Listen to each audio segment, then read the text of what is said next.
We spent some time working on the cars. That's when I got like a reality check about the whole car industry. And I got to realize that shit, I don't even know like 10% of the car industry.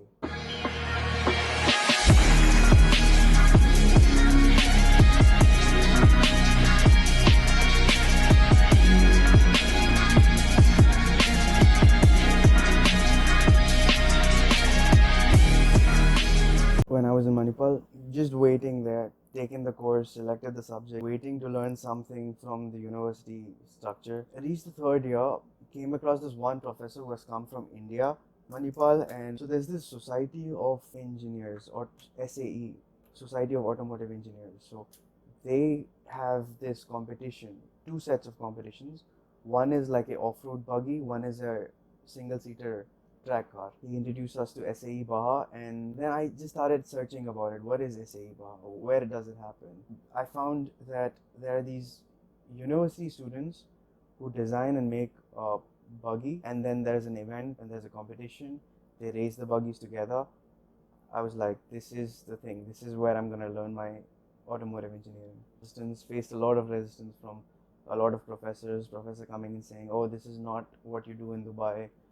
You find a secure job. You don't work on, you can't make this project happen here.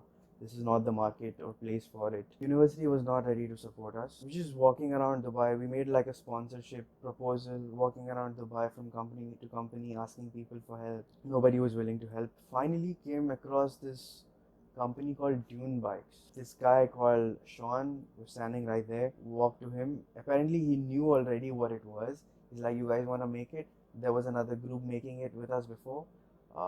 When do you want to start? Come tomorrow morning. We got a workshop to work in and expertise who already build dune buggies. I stayed there, I think, almost a month just learning welding. Make and take weld. Slowly arranged for raw materials, bought the pipes. They gave us access to their welding machines, plasma cutters. We spent a month learning the software for designing it on on the computer. We learned SolidWorks from scratch just for this project and made a design in it, had the printouts. So we were walking from company to company with the designs and the proposal, sponsorship proposal. Took us about 5 months in making the whole buggy, arranging for the parts and everything. Oh, we couldn't take it to US because we got stuck from some shipping regulations. They wanted almost 30,000 dirhams from us to ship that thing over there. So we just gave up at that point. We couldn't take it to US. See, at that point, what happened is in the university, everybody knows about that competition, and everybody wants to take part in that competition, but nobody knows that it can be done.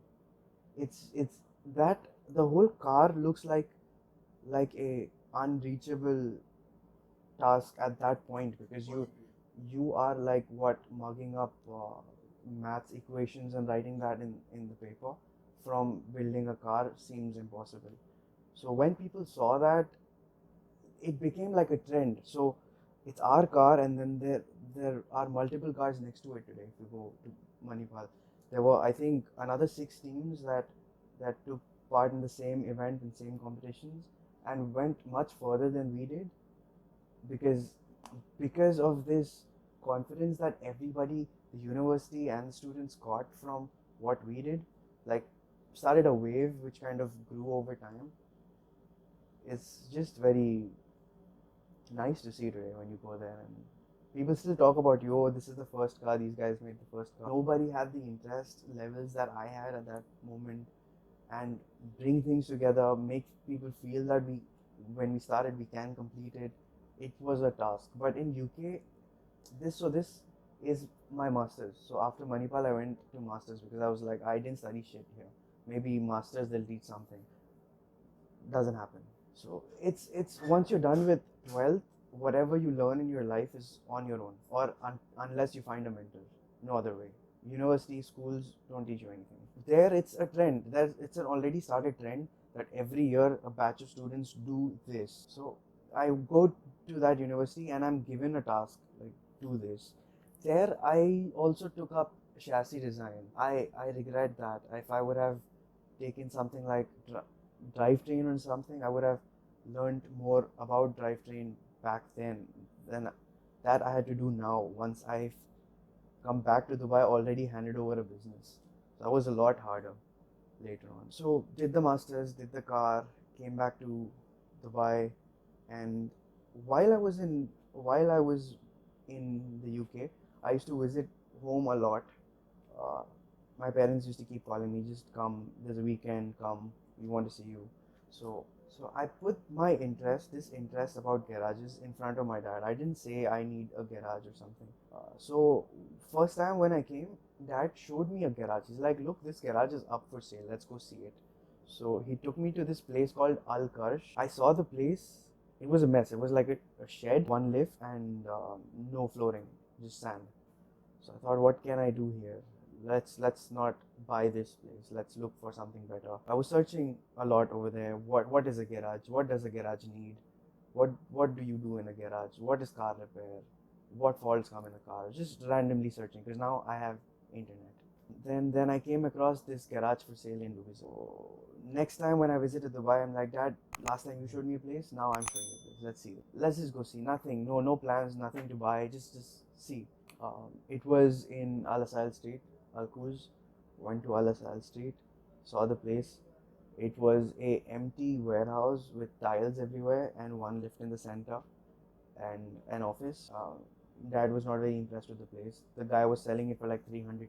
Like Dad was like, "What is this? We can rent a warehouse and make the same thing for much less." When my course got over and I finally had to come back to Dubai, I was like, "Let's make use of the time I'm in UK. Let's just go around, look around the place." So I wanted to extend my stay a little more, and I call up my dad. I'm like, "Dad, I want to stay for another week." Dad is like, enough, come back, because he had something going on back in Dubai for me. One of my dad's friend has a neighbor who was a garage and had this guy working there, this Filipino guy called R. So he met my dad's friend, and my dad got introduced to this guy called R. He spoke to my dad. He gave him quite a lot of promises. We're gonna have 600,000 worth of business every month. I know so many people. I am very famous. I will make the garage this and that, and I'll fill it up in 1 week. And so dad's like, okay, so my son wants to do this as well. So let me just get with you. And he's obviously not gonna come with any experience. He would want some experience. So he started working on a garage, which is now Precision Power in Al Quoz. I still have the place. When I came, I was all ready to go to my dad's office. I was asking my dad, am I supposed to wear formals, shirt and pant, tie? Dad's like, no, it's okay, just come for today. So he directly took me to the garage. He's like, look at this, making this garage. Then he introduced me to this guy called R. A really fun guy to speak to. Again, a lot into cars. You can speak to him for a long time about cars. And the first car that came in was a 15159 Alfa Romeo with a gear shift issue, and it was one of his friends, and we spent some time working on the cars. That's when I got like a reality check about the whole car industry, and I got to realize that shit, I don't even know like 10% of the car industry. So the first fine was Sheikh Mohammed bin Zayed Road. That time was still called Emirates Road. Gises exit, went two ahead, was behind a truck, got into the line, just got out of being behind the truck. Police was standing in the corner. Nothing. It's a long line. Okay, so line's moving. I thought, okay, by the time my turn comes, he'll forget. Car came there. He's like, come out. What you did? I said, new driver. I don't know road. Truck in front of me. Didn't see exit. He's like, no. Fine. 600 dirhams. 4 black points. Like, for what? I didn't see the road. I will not break line. I'm student. No money. Can't pay. Cut. 250. Still haven't paid that fine. There's no issues. The fine was on the license because he stopped me, took my license, and he gave the fine. See, a lot of car enthusiasts are not in the field of cars. They're not like us who are working with cars. They like cars, they love cars, they want to do things with cars, they want to have drive. They don't have the knowledge. So whenever I meet such people, I want to make them sit down in front of me. Come, I will explain you how this works. There is a lot of misconceptions, wrong knowledge in the market, and people have less knowledge. compared to people before, I feel. Because the older people that I come across have a lot more knowledge, and sometimes I find that even though I am from this field, I can learn something from my own customers. But a lot of new guys have a lot of false information, false knowledge. Now there is so much content that you can't differentiate between right and wrong.